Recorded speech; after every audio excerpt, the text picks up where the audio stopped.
کون تھے فاروق اعظم جن کی سیرت ہمیں عدل و انصاف سکھاتی ہے؟ آئیے مل کر ان کی زندگی پڑھتے ہیں۔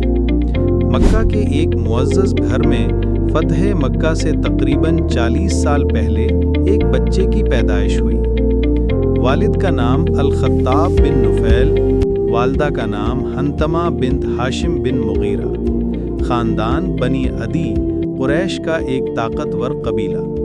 مکہ کے لوگ کہتے تھے کہ یہ بچہ بڑا ہو کر بہت کچھ کرے گا، اور وہ بچہ تھا عمر بن خطاب یعنی فاروق اعظم۔ بچپن سے ہی لمبے، قد 6 فٹ 4 انچ، چوڑی چھاتی، موٹی آواز، روبدار چہرہ۔ والد خطاب بہت سخت مزاج، عمر کو چرواہے بنایا، اونٹ چرانے بھیجتے۔ دن بھر دھوپ میں کام، رات کو گھر آ کر کھانا، کوئی کھیل کود نہیں، لیکن عمر کی عقل بچپن سے تیز، لوگوں کے جھگڑے سلجھاتے۔ مکہ کے بچوں میں کشتی، تیر اندازی، گھڑ سواری میں سب سے آگے۔ مکہ میں لکھنا پڑھنا سیکھا، قریش کے چند لوگوں میں سے ایک، شعر و شاعری میں ماہر، خطابت میں بے مثال۔ قریش کے سرداروں کی محفلوں میں بیٹھتے، سیاست سیکھتے، بت پرستی سے نفرت، لیکن حنیف بھی نہ تھے، بس اللہ کی تلاش میں۔ جوان ہوئے تو تجارت شروع کی، شام، یمن، حبشہ کے سفر، مالدار ہو گئے، قریش کے امیر ترین جوانوں میں شامل۔ کپڑے، چمڑے، غلے کی تجارت، کارواں کے سالار۔ ایمانداری ایسی کہ لوگ کہتے کہ عمر کا لفظ ہی سودا ہے۔ مکہ کے سرداروں میں سب سے زیادہ طاقتور اور سب سے زیادہ معزز اسلام سے پہلے کی شخصیت۔ بتوں کی حفاظت کرتے، مسلمانوں سے شدید نفرت۔ ایک دفعہ تلوار لے کر نبی صلی اللہ علیہ وسلم کو قتل کرنے نکلے۔ راستے میں خبر ملی کہ بہن فاطمہ اور بہنوئی سعید بن زید مسلمان ہو گئے۔ گھر گئے، دروازہ توڑا، بہن کو مارا، خون نکل آیا۔ پھر قرآن کی تلاوت سنی، طٰہٰ ما انزلنا علیک القرآن لتشقی۔ دل پگھل گیا، آنکھیں بھر آئیں، تلوار پھینک دی۔ نبی صلی اللہ علیہ وسلم کے پاس گئے، دروازہ کھٹکھٹایا، حضرت حمزہ نے تلوار نکالی۔ نبی صلی اللہ علیہ وسلم نے فرمایا، کھولو۔ عمر نے کہا، اشہد ان لا الہ الا اللہ و اشہد ان محمد رسول اللہ۔ نبی صلی اللہ علیہ وسلم نے فرمایا، اللہ اکبر، اور صحابہ نے تکبیر کہی، مکہ گونج اٹھا۔ اسلام قبول کرنے کا معجزہ، 6 نبوت کا سال، عمر 27 سال کے، پہلے پوشیدہ مسلمان، پھر کھلے عام اعلان۔ قریش کے سرداروں کو جمع کیا، کہا کہ میں مسلمان ہو گیا۔ ابو جہل نے حملہ کیا، عمر نے ایک دھکا مارا، ابو جہل گر پڑا۔ اس دن سے مسلمانوں کو کھلے عام نماز پڑھنے کی اجازت مل گئی۔ نبی صلی اللہ علیہ وسلم نے فرمایا، عمر بن خطاب فاروق ہے، حق و باطل میں فرق کرنے والا۔ نبی صلی اللہ علیہ وسلم سے تعلق، ہر غزوہ میں ساتھ، بدر میں 313 میں شامل۔ احد میں زخمی ہوئے، نبی صلی اللہ علیہ وسلم نے خود زخم دھویا۔ خندق میں تجویز دی کہ خندق کھودیں۔ حدیبیہ میں صلح پر اعتراض کیا، پھر نبی صلی اللہ علیہ وسلم کی اطاعت کی۔ تبوک میں آدھا مال دے دیا۔ نبی صلی اللہ علیہ وسلم نے فرمایا، ما زال الشیطان یفر من ظل عمر، یعنی شیطان عمر کے سائے سے بھاگتا ہے۔ 22 جمادی الاخر 13 ہجری کا وہ تاریخی دن جب صدیق اکبر رضی اللہ عنہ مرض موت میں تھے۔ انہوں نے اپنی آخری سانسوں میں حضرت عمر رضی اللہ عنہ کو اپنا جانشین نامزد کیا اور فرمایا، اے اللہ، میں نے عمر کو چنا تو اسے قبول فرما۔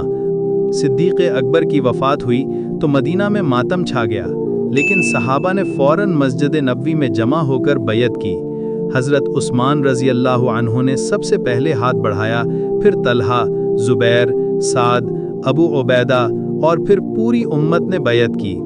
اگلے دن حضرت عمر رضی اللہ عنہ مسجد نبوی کے منبر پر کھڑے ہوئے، قد لمبا، آنکھیں سرخ، آواز گونجتی ہوئی، اور وہ تاریخی خطبہ دیا جو آج بھی کانوں میں گونجتا ہے، اے لوگو، میں تم سے بہتر نہیں، البتہ تمہارا امیر بنایا گیا ہوں۔ میں سخت مزاج ہوں، لیکن اللہ نے مجھے تمہارے لیے نرم کر دیا ہے۔ اگر میں اچھا کروں تو میری مدد کرو، اگر برا کروں تو مجھے سیدھا کرو۔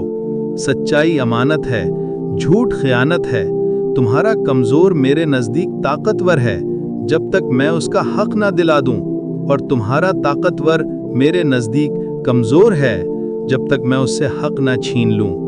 اللہ کی قسم، میں رات کو خود گشت کروں گا، تمہاری حفاظت کروں گا۔ اگر فرات کے کنارے ایک کتا بھی بھوکا مر گیا تو قیامت کے دن عمر سے پوچھا جائے گا۔ وہ رو رہے تھے، سارے صحابہ رو رہے تھے، اور پھر تکبیر کی آواز بلند ہوئی، اللہ اکبر۔ اس دن سے سلطنت اسلامیہ کا سنہری دور شروع ہوا۔ حضرت صدیق اکبر نے جنگ ارتداد شروع کی تھی، لیکن حضرت فاروق اعظم نے اسے ختم کیا۔ یمن، بحرین، عمان سب واپس اسلام میں آ گئے۔ مسیلمہ کذاب، طلیحہ، سجاح سب ختم ہو گئے۔ خالد بن ولید رضی اللہ عنہ کو عراق بھیجا گیا۔ جنگ زنجیر میں ساسانیوں نے 30,000 فوجیوں کو لوہے کی زنجیروں سے باندھ کر کھڑا کیا۔ خالد بن ولید نے فرمایا، اللہ اکبر، یہ تو خودکشی ہے۔ ایک حملے میں زنجیریں ٹوٹ گئیں، 20,000 ایرانی ہلاک ہو گئے۔ جنگ مدائن میں دریائے دجلہ پار کرنے کا معجزہ ہوا۔ خالد نے فوج کو تیراکی سکھائی، کشتیاں بنوائیں اور مدائن فتح کر کے ساسانی خزانہ ہاتھ آ گیا۔ جنگ قادسیہ کا اعلان ہوا تو حضرت فاروق اعظم نے خالد بن ولید کو واپس بلا لیا اور حضرت سعد بن ابی وقاص کو سپہ سالار بنایا۔ فرمایا، خالد تلوار ہے لیکن سعد دل ہے۔ جنگ قادسیہ 15 ہجری میں ہوئی۔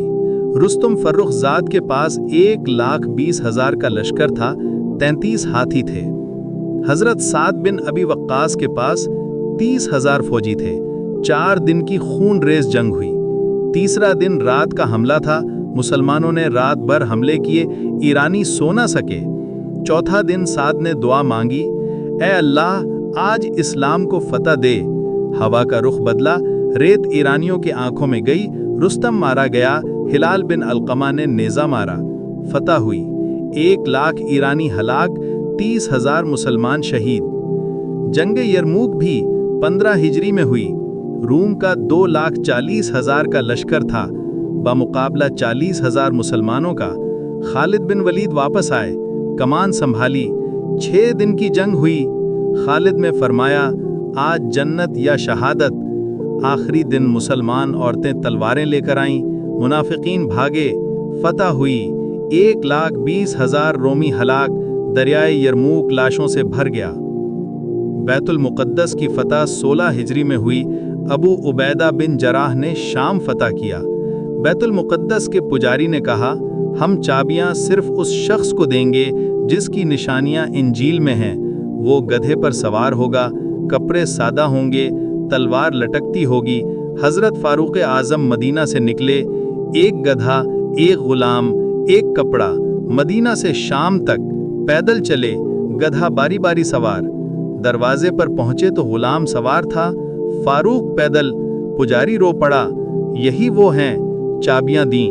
حضرت فاروق نے فرمایا، یہودی، عیسائی، مسلمان سب محفوظ رہیں گے۔ معاہدہ عمر آج بھی بیت المقدس میں لکھا ہے۔